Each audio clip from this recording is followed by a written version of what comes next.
رکوع کی 8 سنتیں۔ نمبر 1، رکوع کی تکبیر کہنا۔ نمبر 2، رکوع میں دونوں ہاتھوں سے گھٹنوں کو پکڑنا۔ نمبر 3، گھٹنوں کو پکڑنے میں انگلیوں کو کشادہ رکھنا۔ نمبر 4، پیٹھ کو پیچھا دینا۔ نمبر 5، پنڈلیوں کو سیدھا رکھنا۔ نمبر 6، سر اور سرین کو برابر رکھنا۔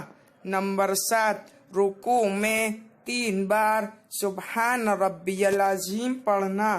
نمبر 8، رکوع سے اٹھنے میں امام کو سمیع اللہ لمن حمدہ بآواز بلند کہنا اور مقتدی کو ربنا لک الحمد اور منفرد کو دونوں کہنا آہستہ سے، اور رکوع کے بعد اطمینان سے سیدھا کھڑا ہونا۔